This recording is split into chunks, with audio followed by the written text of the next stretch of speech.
Good evening दोस्तों,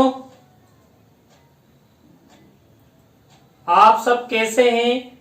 मेरे द्वारा जो साइकोलॉजी से संबंधित वीडियो, अधिगम से संबंधित वीडियो आपके लिए मेरे यूट्यूब चैनल पर अपलोड किए जा रहे हैं, तो आपको ये कैसा ज्ञान प्रदान कर रहे हैं, आपको कैसा अनुभव मिल रहा है, इसके बारे में मुझे जरूर बताएं। CDRK सैनी कंपटीशन क्लासेज में आप सभी का हार्दिक स्वागत है, अभिनंदन है। आज की जो सायंकालीन क्लास है, इस क्लास में हम जो साइकोलॉजी अध्ययन के तहत जो अधिगम के सिद्धांत हम अध्ययन कर रहे हैं, हमने सामाजिक अधिगम सिद्धांत के बारे में अध्ययन कर लिया है, उसके प्रयोग के बारे में अध्ययन कर लिया है। और आज जो हमारी क्लास होगी, इस क्लास के अंतर्गत हमें जो सामाजिक अधिगम सिद्धांत है उसके सोपानों के बारे में अध्ययन करेंगे। तो आप सब बने रहे हमारे साथ हमारे YouTube चैनल पर। और यदि आप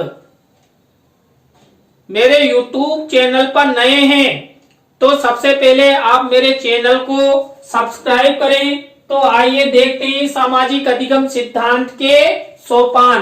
देखिए, सामाजिक अधिगम सिद्धांत के जो सोपान है उसके अंतर्गत पहला सोपान है आदर्श अनुक्रियाएं या घटनाएं। देखिए, समाज में जो भी आदर्श घटनाएं होती है या अनुक्रियाएं होती है, उनका प्रभाव अधिगम पर स्पष्ट रूप से दिखाई देता है।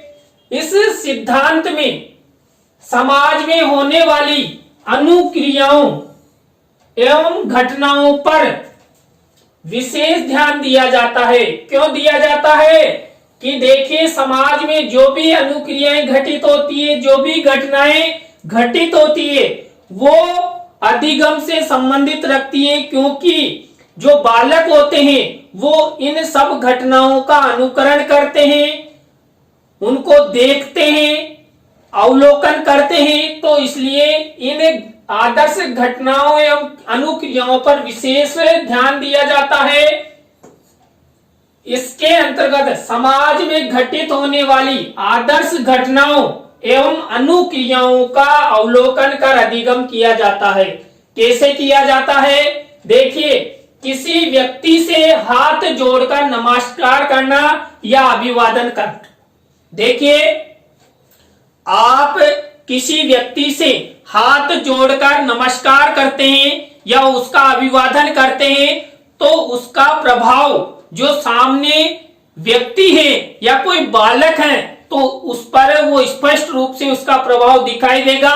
बालक आपकी अनुक्रिया या आपके द्वारा जो घटना अभिवादन की हाथ जोड़कर की गई है उसका अवलोकन करेगा और वो सीखेगा कि इस व्यक्ति के द्वारा मेरा अभिवादन हाथ जोड़कर किया गया, तो मैं भी अभिवादन हाथ जोड़कर करूं।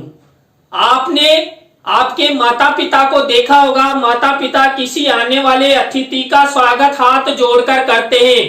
तो परिवार में जो बालक होते हैं वो माता पिता का अनुकरण करते हैं, देखते हैं, तो वो भी आने वाले अतिथि का हाथ जोड़कर अभिवादन करते हैं। देखिए, इसके बाद किसी अपने से बड़े व्यक्तियों के चरण स्पर्श करना। देखिए, हम अपने से बड़े व्यक्तियों के चरण स्पर्श करते हैं तो हमारे जो बालक हैं वो भी अपने से बड़ों के चरण स्पर्श करेंगे। तो समाज में जो भी आदर्श घटनाएं होती है, अनुक्रियाएं होती है, वो सामाजिक अधिगम सिद्धांत के अंतर्गत आती है और उनके द्वारा हम अधिगम करते हैं, हमारे बालक अधिगम करते हैं। तो हमें जो समाज में जो भी आदर्श घटनाएं होती है, अनुक्रियाएं होती है, वो आदर्श रूप में लेकर कभी भी नकारात्मक घटनाएं या अनुक्रियाएं समाज में नहीं करनी चाहिए, जिससे बालकों पर प्रतिकूल प्रभाव पड़े। ऐसी घटनाएं हमें प्रयोग में लानी चाहिए जिनके माध्यम से बालक उनको देखकर उन आदर्श स्थापित कर अधिगम करे। इसके बाद देखिए दूसरा सोपान है अवधानात्मक क्रियाएं या घटनाएं। देखिए इस सिद्धांत के द्वितीय सोपान के अनुसार अवधान युक्त क्रियाओं एवं घटनाओं के माध्यम से अधिगम किया जाता है। देखिए समाज में जो भी घटनाएं, जो भी अनुक्रियाएं घटित होती है उन पर विशेष ध्यान दिया जाता है। मान लीजिए हम उन घटनाओं पर विशेष ध्यान देते हैं तो हमें क्या होगा, अधिगम होगा। समाज में स्थित किसी प्रतिमान मॉडल्स को देखकर ध्यान से देखने पर प्रतिमान के गुणों एवं विशेषताओं का अधिगम होता है। देखिए समाज में कोई मॉडल्स है, कोई प्रतिमान है, जो सामाजिक व्यक्ति है, आदर्श पुरुष है या अच्छे गुणों वाला व्यक्ति है, उसको देखकर हम अधिगम करते हैं। उसका जो आचरण है, उसकी जो क्रियाएं हैं, उसकी जो घटनाएं हैं, उन सबका अनुकरण हम करते हैं और अधिगम करते हैं। हमारे बालक उनको देखते हैं, उनका अनुकरण करते हैं और उनका अधिगम करते हैं। आप सभी को पता है कि जो प्रौढ़ व्यक्ति होते हैं यानी अपने से बड़े व्यक्ति होते हैं, जो भी क्रियाएं करते हैं, जो भी घटनाएं उनके द्वारा संपन्न की जाती है, हमारे बालकों द्वारा उनको देखा जाता है, अधिगम किया जाता है। और अधिगम किसके, अनुकरण के माध्यम से। देखिए यहाँ पर कुछ उदाहरण है। किसी सुंदर एवं सुसज्जित महिला के मेकअप को देखकर, मान लीजिए आपको कोई महिला दिखाई देती है और उसने अच्छा मेकअप कर रखा है, वो बहुत सुंदर दिखाई दे रही है, तो उसको ध्यान से देखते हैं। कौन, चाहे पुरुष हो या महिला हो, या लड़की हो या लड़का हो, उस महिला को ध्यान से देखेगा और फिर क्या करेगा, उसका अवलोकन करेगा। उसके प्रति ध्यान से उसको देखने के पश्चात वो क्या करते हैं, वो भी उस महिला के जैसे ही मेकअप करने की करते हैं। महिला ने जिस तरह सुंदरता को बढ़ाने के लिए मेकअप किया, उसी का अनुसरण कर, उसी को ध्यान से देखकर जो बालक हैं या बालिकाएं हैं वो भी अपना मेकअप करती है। तो समाज में जो भी मॉडल्स होते हैं उनको ध्यान से देखा जाता है, उनके गुणों और विशेषताओं के प्रति विशेष रूप से ध्यान दिया जाता है और ध्यान देकर उनका अपने जीवन में, अपने व्यक्तित्व निर्माण में अनुसरण किया जाता है। इसके बाद अन्य उदाहरण है, मैकेनिक द्वारा मोटरसाइकिल को ठीक करते हुए ध्यान से देखकर स्वयं द्वारा मोटरसाइकिल ठीक करना। देखिए आपने कई व्यक्ति देखे होंगे जो मैकेनिक के पास अपनी मोटरसाइकिल ठीक कराने नहीं जाते हैं, वो खुद ही मिस्त्री बन जाते हैं, मैकेनिक बन जाते हैं। वो कैसे, वो एक बार जब अपनी बाइक को या मोटरसाइकिल को मैकेनिक के ठीक करवाने जाते हैं तो ध्यान से देखते हैं कि ये पार्ट्स या जो ये खराबी है इसको इस मैकेनिक द्वारा किस प्रकार ठीक किया गया। तो ध्यान से देखने पर व्यक्ति स्वयं ही अवधान करता है और अपनी खुद की मोटरसाइकिल ठीक कर लेता है। इसके बाद देखिए जो थर्ड सोपान है, धारणात्मक प्रतिक्रियाएं या घटनाएं। धारणा में से धारण करना, हम अपने मस्तिष्क में कुछ ना कुछ हमेशा धारण करते हैं और धारण हम किसी दूसरे को देखकर, उनकी घटनाओं अनुक्रियाओं को देखकर अपने मस्तिष्क में धारण करते हैं। इस सोपान के अनुसार अधिगम हेतु किसी भी विषय, वस्तु, प्रक्रिया या घटना के गुणों, विशेषताओं एवं तथ्यों को मस्तिष्क में धारण किया जाता है।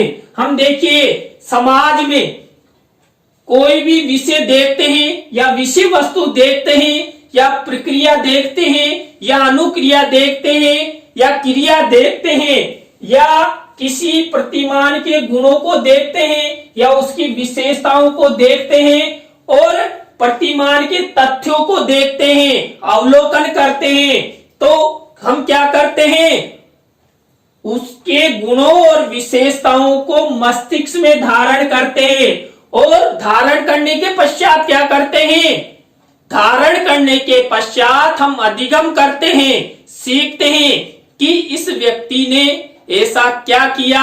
अभी हमने इससे पहले महिला के मेकअप के बारे में बात की, तो महिला के मेकअप को देखकर हम अवधान करते हैं और अपने मस्तिष्क में धारण करते हैं, धारण करके हम खुद का भी मेकअप करते हैं, खुद का व्यक्तित्व निर्माण करने का विचार हमारे मन में आता है। तो देखिए इसके कुछ उदाहरण हैं। रास्ते में किसी दुर्घटना को देखकर दुर्घटना के तथ्यों को धारण करना। देखिए आप रास्ते में कहीं जा रहे हैं और कोई दुर्घटना हो जाती है और उस दुर्घटना में कोई व्यक्ति मर जाता है, तो आप उस दृश्य को देखकर आपके मस्तिष्क में एक विप्लव उत्पन्न हो जाता है, या तो दुख का विप्लव या आप एक तरह से अचंभित हो जाते हैं कि ये किस प्रकार हुआ, इस व्यक्ति की दुर्घटना दर्दनाक है, उसको किसी बाइक या ट्रक द्वारा कुचल दिया गया। आपका मन उस घटना के प्रति ऐसा धारण कर लेगा कि आपके मस्तिष्क से वो घटना कई दिनों तक जाएगी नहीं और आप बार बार आपके किसी परिवारजन या रिश्तेदार से उस दुर्घटना के बारे में बार बार बात करेंगे।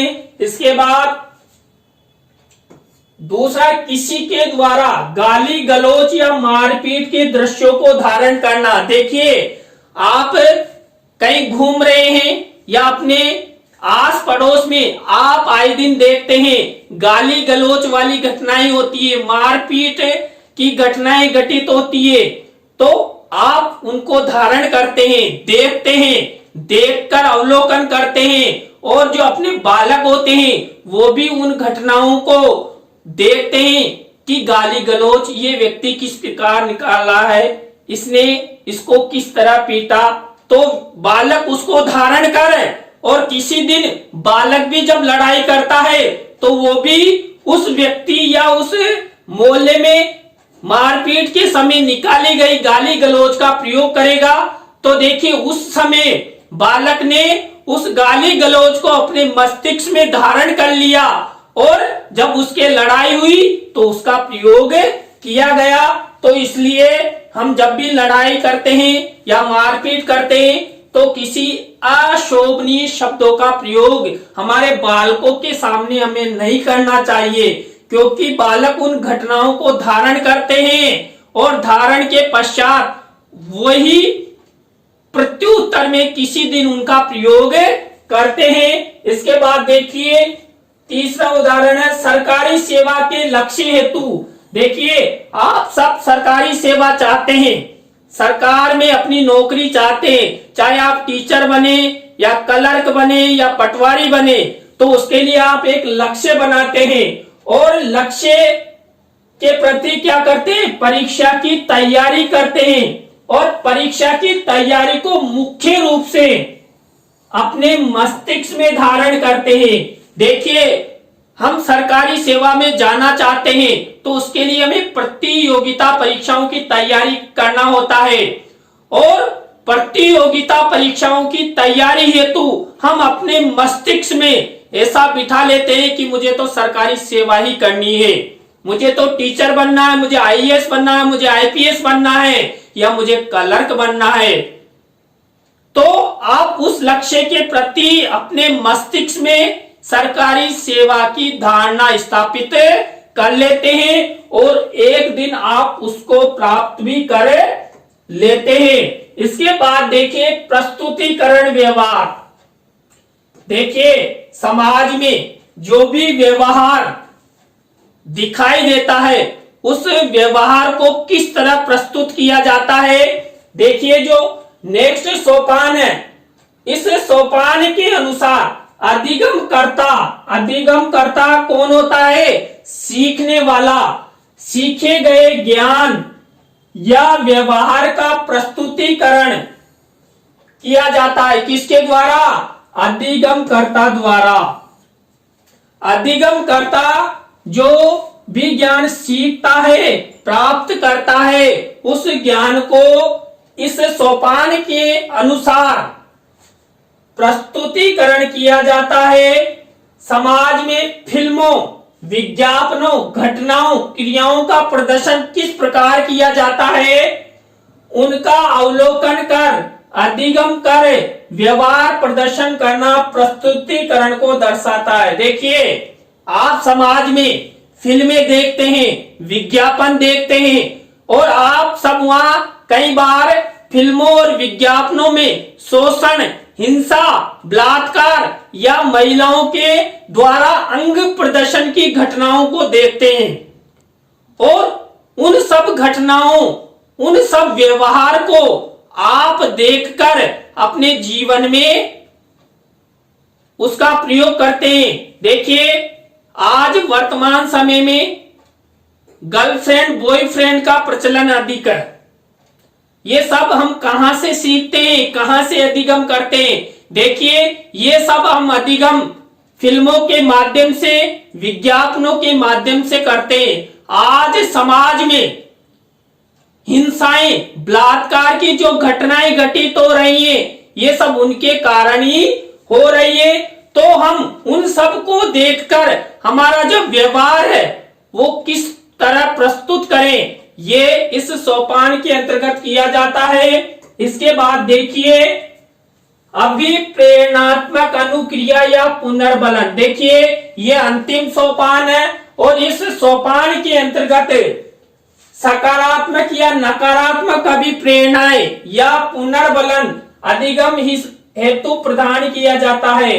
देखिए, किसी भी बालक को यदि हम अधिगम करवाना चाहते हैं, सिखाना चाहते हैं, तो उसे सकारात्मक अभिप्रेरणाएं या पुनर्बलन भी प्रदान करेंगे, और नकारात्मक अभिप्रेरणाएं या पुनर्बलन भी प्रदान करेंगे।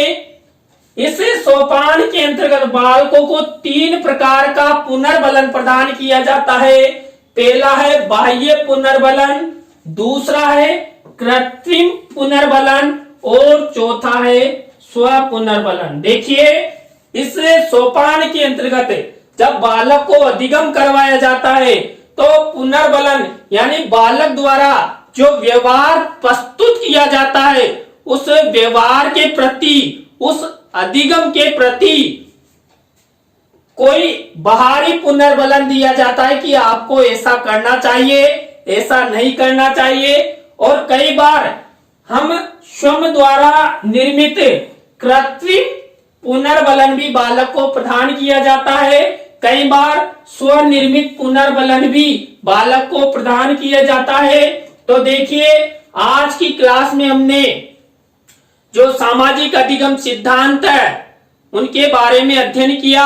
यदि आपको वीडियो अच्छी लगी तो लाइक, कमेंट्स और शेयर करना, और मेरे साथ ही मेरे चैनल को भी सब्सक्राइब करना। नए साइकोलॉजी टॉपिक के साथ हम आपसे फिर मिलेंगे। धन्यवाद।